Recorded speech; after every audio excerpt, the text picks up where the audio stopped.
रामपुर गांव की यह शाम कुछ ज्यादा ही काली थी। मूसलाधार बारिश ने जैसे पूरे गांव को बंधक बना लिया था।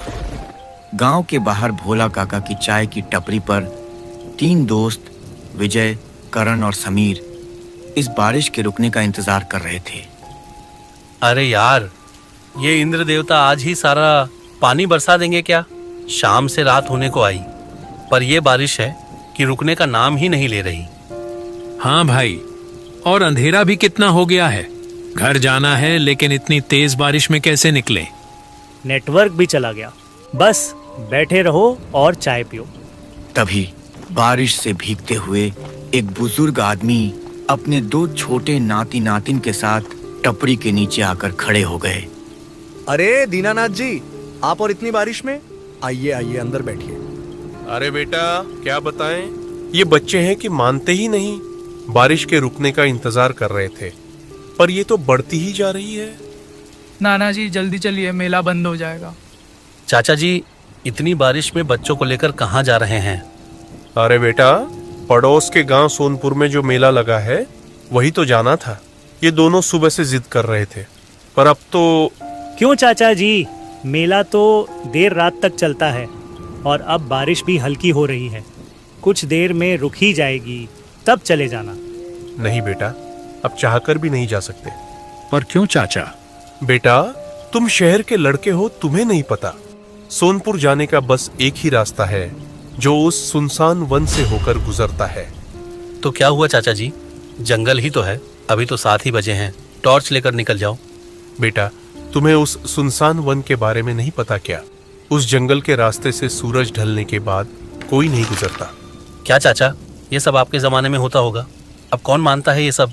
बेटा, आजकल के नौजवानों की यही तो परेशानी है। जब तक खुद पर नहीं बीतती, यकीन नहीं करते। उस जंगल में मायावी का वास है। मायावी? हाँ बेटा, दीनानाथ जी ठीक कह रहे हैं। वो कोई आम भूत प्रेत नहीं है, वो एक छलावा है। वो तुम्हारे मन की सबसे गहरी इच्छा को पढ़ लेता है और तुम्हें वही दिखाता है जो तुम देखना चाहते हो। वो तुम्हें भटकाता है, और जो एक बार उस जंगल में भटका वो फिर कभी वापस नहीं लौटा। मेरी बात को मजाक मत समझना, और भूलकर भी सूरज ढलने के बाद उस रास्ते से मत जाना। चलो बच्चों, घर चलते हैं, मेला फिर कभी चलेंगे। पर नाना जी, आज मेले का आखिरी दिन है। जिंदा रहे तो मेले बहुत देख लोगे, चुपचाप घर चलो। दीनानाथ जी गुस्से में बच्चों को खींचते हुए बारिश में निकल गए। उनके जाने के बाद तीनों दोस्तों के बीच एक खामोशी छा गई। यार, ये क्या बकवास है? 21वीं सदी में भी ये सब अंधविश्वास। और ये भोला काका भी साथ दे रहे थे। कहानी अच्छी बना लेते हैं। यार विजय, मुझे तो दीनानाथ जी की बातें मजाक नहीं लग रही थीं। उनकी आंखों में सच में डर था। अरे यार करण, तू भी ना, बड़े बुजुर्गों का काम ही है डराना। सुनो, क्यों ना आज रात हम तीनों उस मेले में जाए, इसी रास्ते से, सुनसान वन के रास्ते से। क्या दिमाग खराब हो गया है तेरा? अरे, कल सुबह जब हम चाचा और भोला काका को मेले की जलेबियां खिलाएंगे तो उनका चेहरा देखने लायक होगा। साबित कर देंगे कि ये सब अंधविश्वास है। नहीं भाई, मुझे नहीं जाना। अगर सच में कुछ हो तो? अरे यार अमन, तू भी उन्हीं की तरह डर रहा है। कुछ नहीं होगा, बस जंगल है, थोड़ा डर लगेगा, इससे ज्यादा कुछ नहीं। आइडिया बुरा नहीं है। साइंटिफिकली देखें तो शायद वो जंगल घना है और रास्ते कंफ्यूजिंग हैं, इसलिए लोग भटक जाते होंगे। देखा, समीर भी मान गया। चल ना करण, मजा आएगा। ठीक है, पर अगर जरा भी गड़बड़ लगी तो मैं वापस आ जाऊंगा। डन। ठीक 1 घंटे बाद खाना खाकर यहीं मिलते हैं, और फिर मिशन सोनपुर। उधर अपने घर में रीना और मोनू भी उदास बैठे थे। मोनू अभी भी सुबक रहा था। अर्जुन सुन, जैसे ही नाना जी सो जाएंगे हम चुपचाप मेले में चलेंगे। पर दीदी, नाना जी बहुत डरा रहे थे, वो मायावी। अरे वो सब बकवास है, बड़े लोग हमेशा डराते हैं। और फिर आज आखिरी दिन है मेले का, मैंने गुल्लक से पैसे भी निकाल लिए हैं। पक्का? पक्का, पर अगर डर लगा तो? डर लगे तो वापस आ जाएंगे। ठीक है, और सुबह सबके उठने से पहले लौट आएंगे, किसी को पता भी नहीं चलेगा। रात के ठीक 9 बजे जब पूरा रामपुर गांव सो रहा था, 2 अलग अलग जगहों से कुछ साये अंधेरे में निकले। एक तरफ थे विजय करण और समीर, और दूसरी तरफ थे रीना और मोनू। दोनों की मंजिल एक ही थी, सोनपुर का मेला, और रास्ता सुनसान वन। रीना और मोनू जंगल के कच्चे रास्ते पर चल रहे थे। दीदी कितना अंधेरा है, मुझे डर लग रहा है। चलो वापस चलते हैं। अरे डर मत, बस ये जंगल पार करते ही मेला आ जाएगा। अरे वो सुन। दूर से आती मेले की धुंधली आवाज, झूले का संगीत, लोगों का शोर। अरे हाँ दीदी, मेले की आवाज, हो रहा मेला। देखा, मैंने कहा था ना, नाना जी बस डरा रहे थे। चलो जल्दी। तभी एक बहुत मीठी औरत की आवाज हवा में गूंजी। आ जाओ बच्चों, इधर है मेला। देखो, सारे खिलौने मुफ्त हैं, सारी मिठाइयाँ मुफ्त हैं। वाह दीदी, मुफ्त में। मोनू आवाज की तरफ भागा। रीना एक पल को ठिठकी पर फिर मोनू के पीछे भागी। मोनू रुको, एक साथ। वो जैसे जैसे आगे बढ़े, मेले का संगीत तेज होता गया, और फिर वो एक वीरान खुली जगह पर खड़े थे। वहां न कोई मेला था, न कोई रोशनी। सामने बस एक विशाल डरावना बरगद का पेड़ खड़ा था। दीदी, मेला कहाँ गया? पेड़ की डालियों से एक खुरदरी डरावनी हंसी की आवाज आई। मोनू भागो। इससे पहले कि वो मुड़ते जमीन से निकलती काली परछाइयों ने दोनों बच्चों के पैर जकड़ लिए। उसी जंगल में दूसरी तरफ तीनों दोस्त चल रहे थे। यार, बहुत डरावना लग रहा है, और ये अजीब अजीब आवाजें। विजय, मुझे लगता है हम रास्ता भटक गए हैं।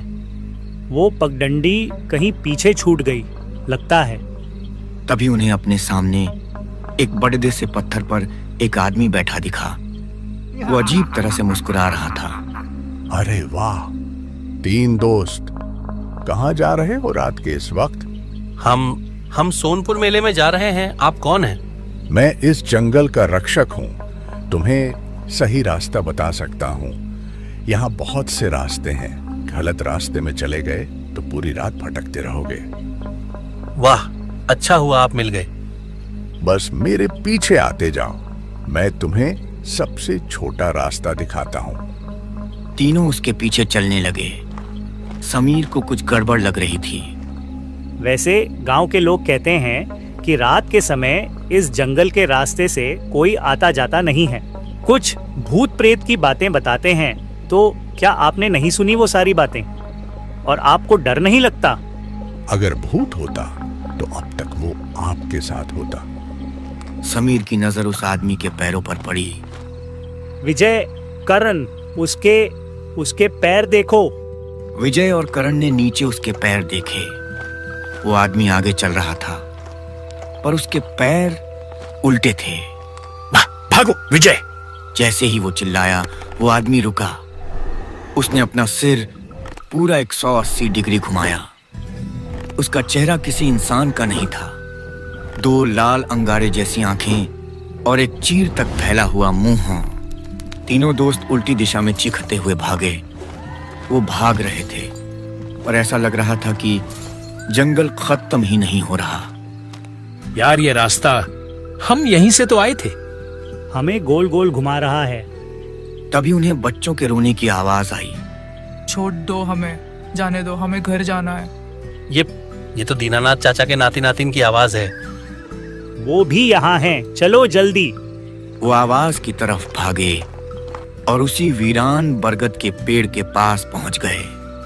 उन्होंने देखा कि रीना और मोनू जमीन पर पड़े हैं, और पेड़ की जड़ों जैसी काली परछाइयां उन्हें पेड़ के तने की तरफ खींच रही हैं। भैया बचाओ। पेड़ के तने से धुएं और परछाइयों का एक विशाल रूप उभरा। वो मायावी था। आ गए तुम सबको मेला बहुत पसंद है ना? अब तुम सब मेरे मेले का हिस्सा बनोगे हमेशा के लिए। मायावी ने अपनी परछाई वाली भुजाएं तीनों दोस्तों की तरफ बढ़ाईं। हम मर जाएंगे। विजय, भोला काका ने कहा था वो छलावा है, वो रोशनी से डरेगा। अपनी टॉर्च, सब अपनी टॉर्च उसकी आंखों पर मारो। तेज रोशनी पड़ते ही मायावी तड़पने लगा। उसकी परछाई वाली जड़ें जिन्होंने बच्चों को पकड़ा था कमजोर पड़ गईं। कर्ण, बच्चों को खींचो। कर्ण और समीर ने दौड़कर रीना और मोनू को खींचा। तुम बच नहीं सकते, ये जंगल मेरा घर है। भागो, पीछे मत देखना, जंगल के बाहर भागो। 5 लोग अपनी जान बचाने के लिए भागे। उनके पीछे मायावी की दर्दनाक चीखें और पेड़ों के गिरने की आवाजें आ रही थीं। वो तब तक भागे जब तक उनके फेफड़ों ने जवाब नहीं दे दिया। जब सुबह की पहली किरण ने आसमान को छुआ, तब जाकर वो 5 जंगल से बाहर रामपुर गांव की सीमा पर आकर गिरे। वो बुरी तरह थके थे, मिट्टी में सने थे और हाँफ रहे थे। वो वापस आएगा विजय, वो हमें नहीं छोड़ेगा। उसने हमारा चेहरा देख लिया है। चुप कर करण, वो जंगल में ही था और हम बाहर हैं। वो हमारा कुछ नहीं बिगाड़ सकता। चलो पहले इन बच्चों को इनके घर छोड़ते हैं। सब दीनानाथ जी के घर की तरफ चल पड़े। दीनानाथ जी रात भर सोए नहीं थे। जैसे ही विजय ने दरवाजा खटखटाया, उन्होंने फौरन दरवाजा खोला। सामने बच्चों को मिट्टी में सना, खौफदा और इन 3 लड़कों के साथ देखकर उनका गुस्सा फूट पड़ा। कहाँ थे तुम दोनों? और तुम तीनों? मैंने मना किया था ना, मैंने कहा था ना कि उस जंगल में मत जाना। नाना जी, वो मायावी, वो हमें ले गया था। चुप हो जाओ, एक लफ्ज नहीं। और तुम तीनों, तुमने जो किया है उसकी कीमत पूरे गांव को चुकानी पड़ सकती है। चाचा जी, हम बस मेला, मौत का मेला देखने गए थे। तुम शहर के लड़कों को लगा ये मजाक है। वो कोई मामूली भूत नहीं है, वो जंगल का छलावा है। पर चाचा जी, हमने उसे भगा दिया। रोशनी से, टॉर्च की रोशनी से वो जलने लगा था। विजय की ये बात सुनकर दीनानाथ जी का चेहरा सफेद पड़ गया। उनका गुस्सा अब खौफ में बदल गया था। तुमने उस पर रोशनी फेंकी? तुमने उसे चुनौती दी? हाँ, समीर ने कहा था। सर्वनाश, तुम लोगों ने उसे भगाया नहीं है, तुमने उसे आजाद कर दिया है। वो जंगल की परछाइयों में कैद था, परछाई जो रोशनी से डरती है। पर अब वो उस रोशनी का पीछा करेगा। वो तुमसे बदला लेने जंगल से बाहर जरूर आएगा। तीनों दोस्तों के पैरों तले जमीन खिसक गई। 2 दिन बीत गए। गांव में सब कुछ सामान्य लग रहा था। विजय, कर्ण और समीर ने उस रात की बात किसी को नहीं बताई। उन्हें लगा शायद दीनानाथ जी का डर बस एक वहम था। उस रात कर्ण अपने कमरे में सो रहा था। कर्ण, दरवाजा खोल, मैं हूं विजय। विजय, इतनी रात को क्या हुआ? जल्दी बाहर आ, समीर को कुछ हो गया है, हमें जल्दी चलना होगा। कर्ण घबरा कर उठा और जैसे ही उसने दरवाजा खोला, बाहर कोई नहीं था, बस घना अंधेरा। विजय, कहाँ है तू? कर्ण पलटा। उसके अपने ही कमरे के अंधेरे कोने में 2 लाल आंखें उसे घूर रही थीं।